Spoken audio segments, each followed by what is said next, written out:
बिस्मिल्लाहिर्रहमानिर्रहीम। Dear students, अस्सलाम वालेकुम। आज बेटा हमारा फर्स्ट ईयर का चैप्टर नंबर है 8 केमिकल इक्विलिब्रियम। उसका टॉपिक है ली शैटियर प्रिंसिपल। ली शैटियर प्रिंसिपल कहता है कि अगर कोई भी सिस्टम इक्विलिब्रियम में हो, कोई भी केमिकल रिएक्शन है, कोई फिजिकल प्रोसेस है, केमिकल प्रोसेस है और वो इक्विलिब्रियम में है। इक्विलिब्रियम में कब कोई रिएक्शन होता है, ये प्रोसेस होता है जब rate of forward reaction rate of reverse reaction के इक्वल होता है। रेट ऑफ फॉरवर्ड रिएक्शन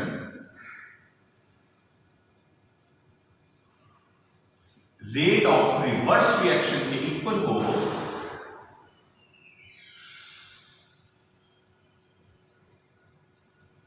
तो उससे बेटे हम कहते हैं केमिकल इक्विलिब्रियम, कि वो रिएक्शन केमिकल इक्विलिब्रियम में चला गया।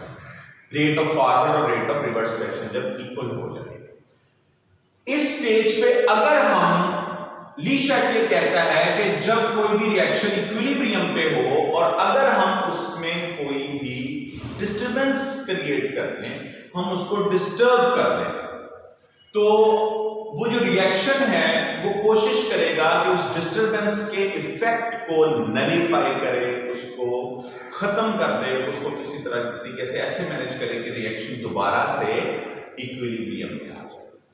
यानी कि अगर हम सुप्रेस अप्लाई करते हैं किसी भी सिस्टम पे, सुप्रेस का मतलब होता है कि अगर हम किसी भी सिस्टम को डिस्टर्ब करते हैं किसी भी तरह से, मसलन हमारे पास किसी कंटेनर में रिएक्शन हो रहा है, हम उसका प्रेशर इंक्रीज कर देते हैं, हम उसका volume by adding the amount of consent by adding the amount of reactant और प्रोडक्ट हम ऐड कर देते हैं या उसमें से निकाल लेते हैं कुछ ना कुछ, तब भी रिएक्शन डिस्टर्ब हो जाएगा। हम उसका टेम्परेचर चेंज कर दें तब भी रिएक्शन डिस्टर्ब हो जाएगा। तो किसी भी तरीके से अगर हम रिएक्शन को डिस्टर्ब कर देंगे तो ली शैटियर कहता है कि रिएक्शन अपने आप को दोबारा से उस इफेक्ट को नलीफाई करेगा, उसको मिनिमाइज करेगा और रिएक्शन दोबारा से अपने आप को इक्विलिब्रियम स्टेट पे लेके आएगा। ये है ली शैटियर प्रिंसिपल।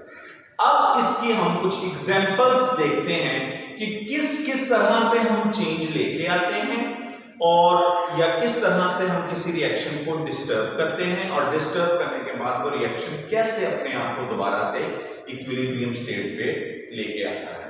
तो इसके लिए बेटे सबसे पहले हम बात करते हैं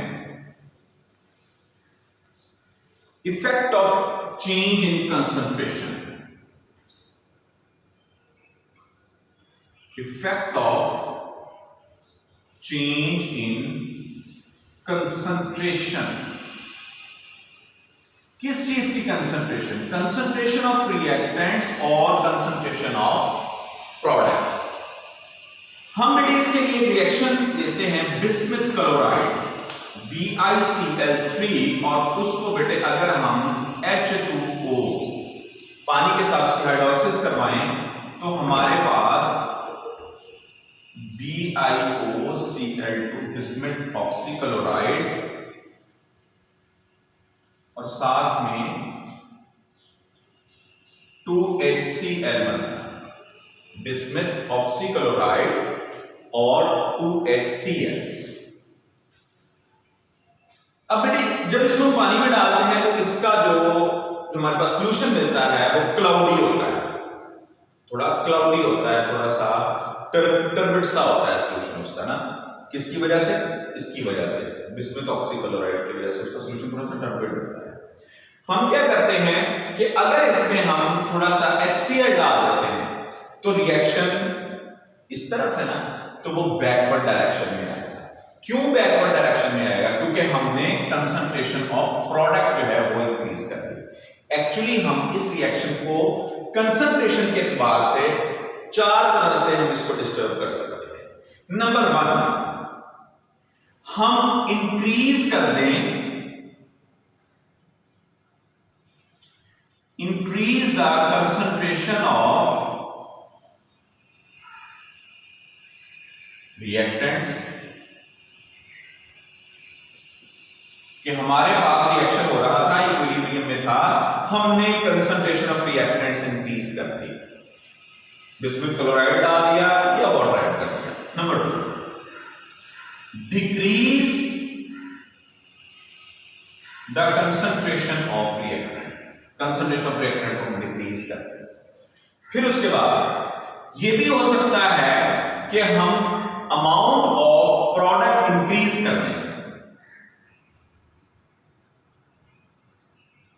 increase the concentration of product, या ये भी हो सकता है कि हम डिक्रीज कर दें,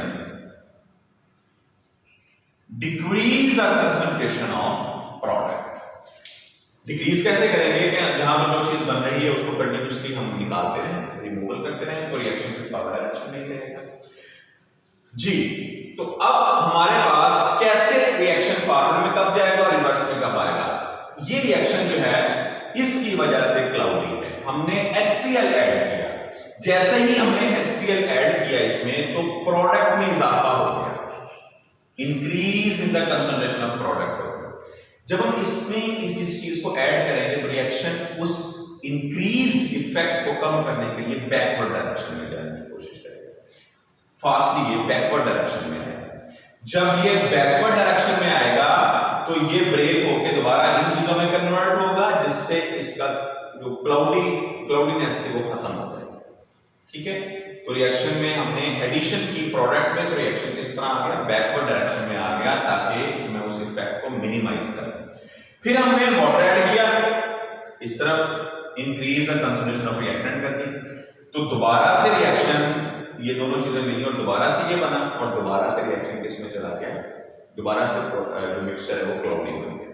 तो इस तरह से अगर हम कंसंट्रेशन ऑफ रिएक्टेंट को चेंज करेंगे या कंसंट्रेशन ऑफ प्रोडक्ट को चेंज करेंगे तो रिएक्शन किसी न किसी तरीके से उस इफेक्ट को मिनिमाइज करके दोबारा से अपने आप को इक्विलिब्रियम में लेके आएगा। यही था ली-शैटलियर प्रिंसिपल, और इसमें हमने कंसंट्रेशन में चेंज का इफेक्ट पढ़ा। इसके बाद जो बेटे नेक्स्ट हमारे पास चेंज आती है कि हम नेक्स्ट किस पैरामीटर को चेंज कर सकते हैं, तो बेटे नेक्स्ट है हमारे पास effect of change of pressure और volume, effect of change of pressure और वॉल्यूम।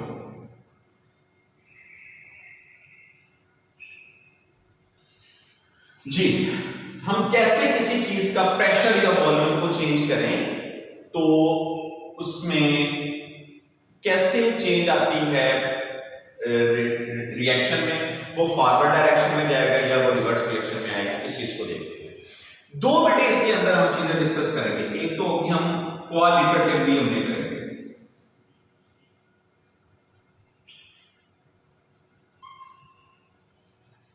क्वालिटेटिवली हम इस चेंज को देखेंगे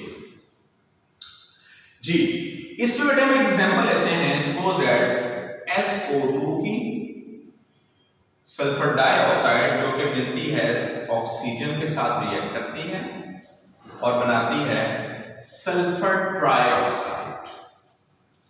अब इसको हमने बैलेंस करना है, तो बैलेंस करने के लिए हमें यहां पर 2 + 6 और इधर भी हमें 2 जी, ये हमारे पास एक बैलेंस हो गई इक्वेशन। ये रिवर्सिबल रिएक्शन है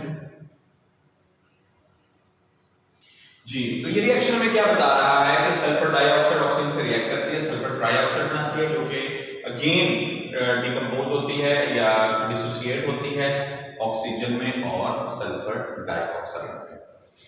इसमें अगर हम number of moles of reactants को देखें तो बेटे वो टोटल है 3,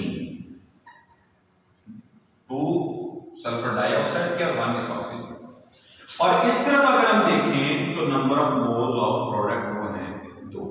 डेफिनेटली किसका वॉल्यूम ज्यादा होगा, रिएक्टेंट का वॉल्यूम ज्यादा है, प्रोडक्ट का वॉल्यूम कम है, क्योंकि उसके 2 मोल हैं, इसके 3 मोल हैं, तीनों गैसेस हैं जी। तो इसके 3 मोल्स हैं, इसके 2 मोल्स हैं, इसका वॉल्यूम ज्यादा होगा, इसका वॉल्यूम कम होगा। अगर हम प्रेशर इंक्रीज करें, अगर हम प्रेशर इंक्रीज करते हैं तो प्रेशर इंक्रीज करने से वॉल्यूम क्या होगा, कम हो जाएगा। वॉल्यूम कम होगा तो हमने इस साइड को सपोर्ट किया, तो जिस साइड को हम सपोर्ट करेंगे रिएक्शन उसी तरफ जाना शुरू कर देगा। यानी कि अगर हम प्रेशर बढ़ाएंगे तो वॉल्यूम कम होगा। कम वॉल्यूम किस साइड का है? कम वॉल्यूम इस साइड का है। तो हमने इसकी फेवर की, तो रिएक्शन जिस तरफ की फेवर करेंगे रिएक्शन उसी तरफ ज्यादा स्पीड के साथ जाना शुरू हो जाएगा। तो इसका मतलब अगर हम इस रिएक्शन को प्रेशर इंक्रीज करके डिस्टर्ब करेंगे तो उस इंक्रीज प्रेशर के इफेक्ट को मिनिमाइज करने के लिए रिएक्शन ग्रेटर रेट के साथ फॉरवर्ड डायरेक्शन में ज्यादा स्पीड के साथ जाना शुरू कर देगा।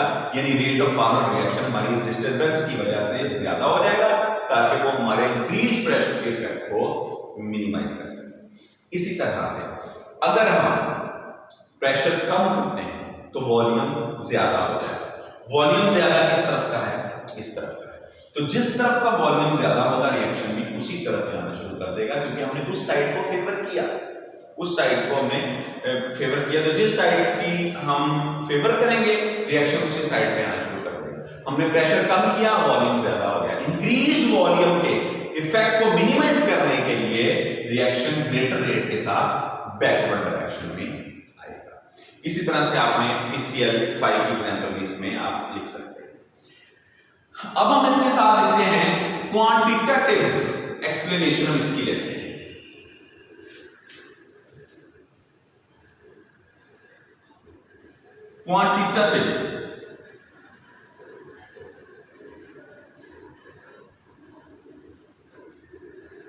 क्वांटिटेटिव इसकी एक्सप्लेनेशन देखते हैं।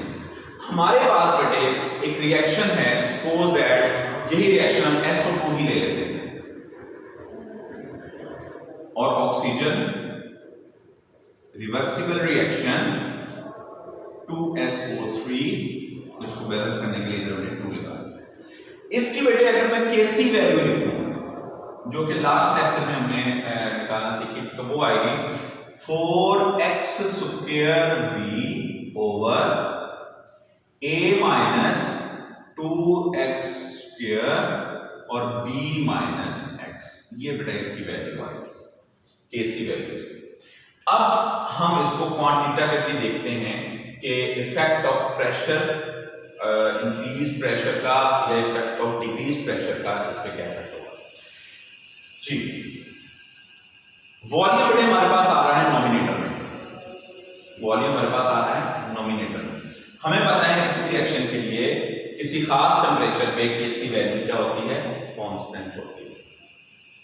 तो हम क्या करते हैं कि वॉल्यूम हमारे पास नॉमिनेटर में है, हम प्रेशर इंक्रीज करेंगे तो वॉल्यूम क्या हो जाएगा? डिक्रीज हो जाएगा। वॉल्यूम डिक्रीज हुआ तो इसका मतलब नॉमिनेटर कम हो गया। उस न्यूमिनेटर को कम है, न्यूमिनेटर को उसकी कमी को पूरा करने के लिए रिएक्शन इस तरफ से इस तरफ आएगा। और हमारे पास जब हम Kc वैल्यू लिखते हैं तो प्रोडक्ट ऊपर होते हैं और रिएक्टेंट्स नीचे होते हैं। तो ये वाली जो चीज है, हमने प्रेशर इंक्रीज किया तो वॉल्यूम कम हुआ, वॉल्यूम कम हुआ तो इसका मतलब प्रोडक्ट की वैल्यू कम हुआ। तो प्रोडक्ट की वैल्यू कम हो गई तो इसका मतलब Kc की वैल्यू डिस्टर्ब हो जाएगी। तो Kc क्या करेगा? फौरी तौर पर रिएक्शन रिएक्टेंट से प्रोडक्ट की तरफ ज्यादा तेजी से जाएगा ताकि इस ये जो इफेक्ट हुआ है इंक्रीज्ड प्रेशर का उसको मिनिमाइज कर सके। इसी तरह से अगर हम प्रेशर डिक्रीज करते हैं तो वॉल्यूम इंक्रीज हो जाता है, वॉल्यूम ऊपर की तरफ आ रहा है। वॉल्यूम इंक्रीज होगा तो ऑब्वियसली न्यूमिनेटर क्या हो जाएगा? बड़ा हो जाएगा। तो इस Kc का आंसर ज्यादा होना शुरू हो जाएगा। तो इसका मतलब है कि यहां से फिर रिएक्शन किस तरफ जाएगा? प्रोडक्ट से रिएक्टेंट की तरफ रिएक्शन जाना शुरू कर देगा ताकि उस इफेक्ट को मिनिमाइज करे। क्यों? क्योंकि जब हमने वॉल्यूम प्रेशर कम किया तो वॉल्यूम ज्यादा होगा, वॉल्यूम ज्यादा जब हुआ तो न्यूमिनेटर में इजाफा हो गया, तो वैल्यू इसकी डिस्टर्ब हो जाएगी। उस वैल्यू को कम करने के लिए क्या करेंगे? तेजी से रिएक्शन प्रोडक्ट से रिएक्टेंट्स की तरफ जाएगा ताकि उस इंक्रीज इफेक्ट जो प्रेशर डिक्रीज करने का जो इफेक्ट हुआ है उसको मिनिमाइज कर सके रिएक्शन।